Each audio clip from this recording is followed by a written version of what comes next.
Hello, this is Aaron Eggman with Character Formation Coaching, Christian mind-body transformational coaching technique. And today we're talking about the character structure of separation. In front of me is the Competence and Character Growth Path from Dr. Townsend. And I learned about this in my grad school program in counseling and now in coaching, executive coaching and consulting. We see here personal, people, and performance fruit issues. And fruit issues are our behaviors, what is affecting us in our life, our relational successes or our relational failures, our personal successes or our internal struggles. That's kind of more internal, the voices that speak to us inside, how we're handling stuff, our emotions. And then the performance is how we're doing in life.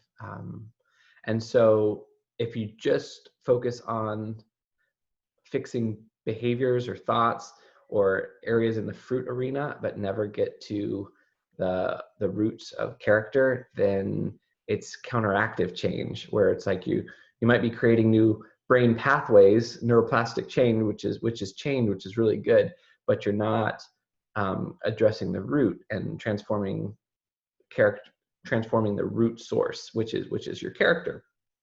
And that's a part of the brain where it's like you're targeting the part of the brain that actually the problem actually lies, and you're replacing it. And that occurs in a atmosphere of grace, truth, and time. I'll go into the science behind that later in upcoming series, but for this one, I'm going to focus on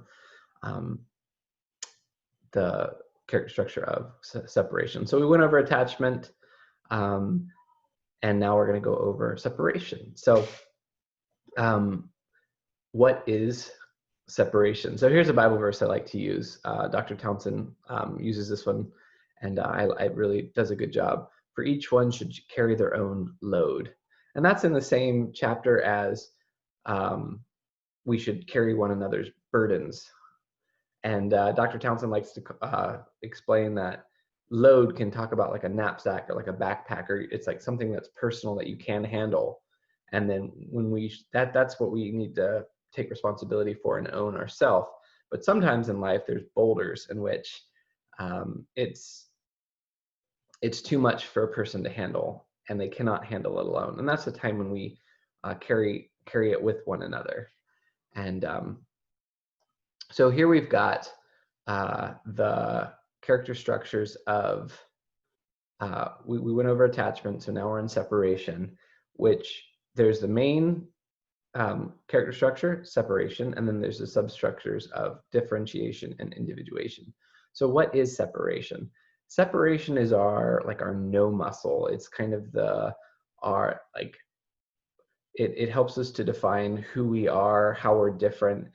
In development, years 0 to 1 is focused on attachment. Years 1 to 2 is focused on separation. So sometimes people call this the terrible twos, or it's the time when after they've internalized a safe base, a caring, loving person the first year, they're able to kind of internalize that love, and then they're able to begin to discover how they're different from their caregiver, from their parents, who they are. Of course, this continues into when you're thinking about teenage years, is teenagers differentiating and figuring out who they are and what they like, and so the character structure of separation really has to do with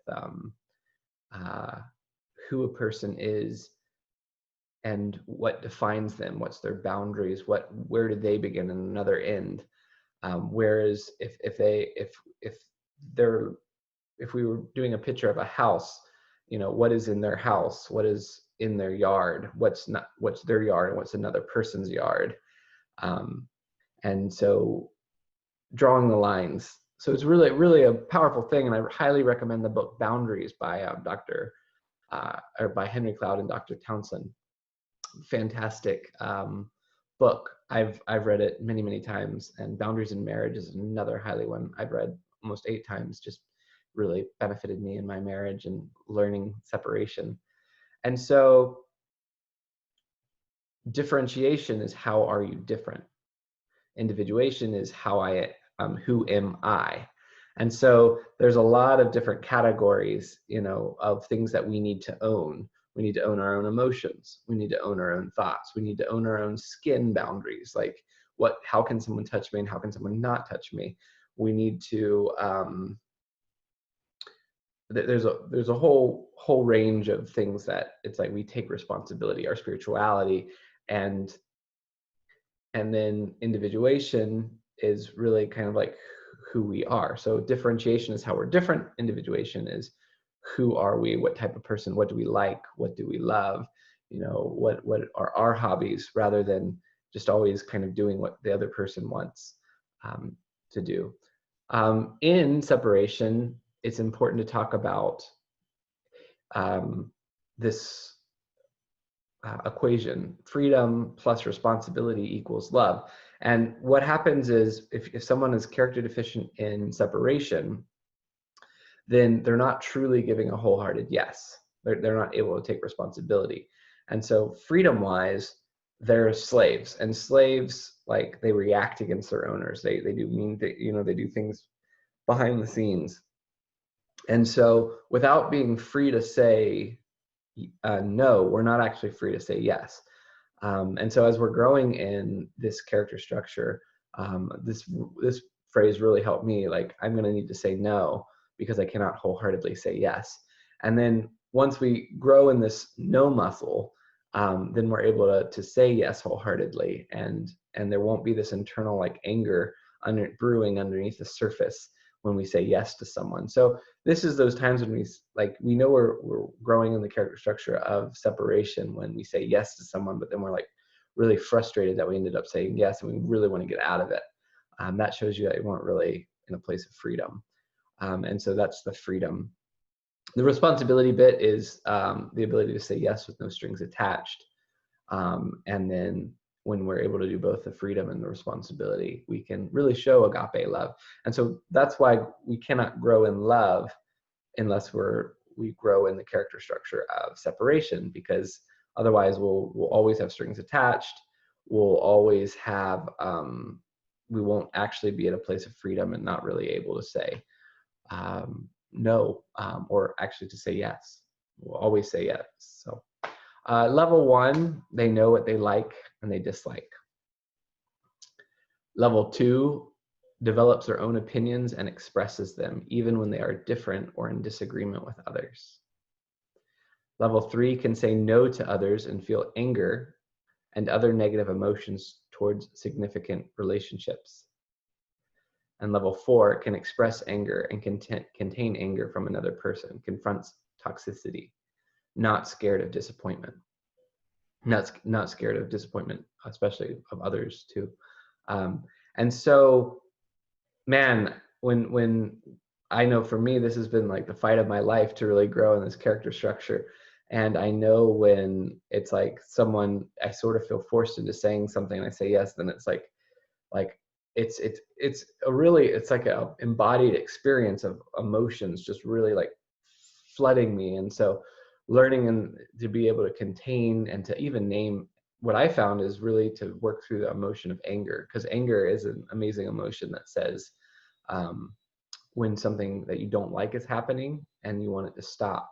And so that's how we can be able to know when we're saying no too, is this but if we can emotionally regulate anger, it can give us information, and we're able to choose a decision whether we want to or not. If we can't emotionally regulate anger, then we'll feel angry, but we won't know it's anger, and that will be there, and we might say yes, but then anger is kind of still brewing, and it can come out passive aggressively or in other ways. And so it's really important to really work through the learning how to feel the emotion of anger.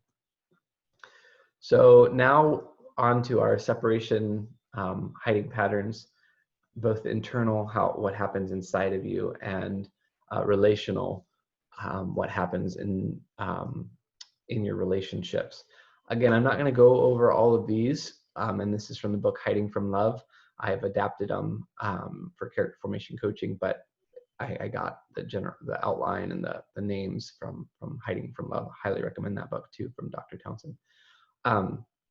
And so Yeah, what do you do? And I recommend choosing one internal hiding pattern and one relational hiding pattern of what you do in your inside of yourself and in your relationships.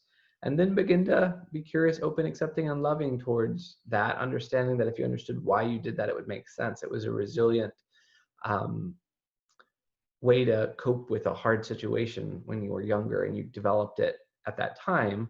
Now, as you're older, it's not so adaptive. And so, but if you're open, curious, accepting, and loving towards it, and really trace back understanding why you do it and seeing it as a strength of, wow, that was really helped me in a hard time, then it's easier to process it transformationally, and to grow, and to grow in your character, and to not do it anymore. It's no longer needed. So go ahead and choose that. And I'm going to go ahead and end there. If you like this video, please subscribe, and feel free to reshare this video too. Thank you for listening, and I'll see you next time.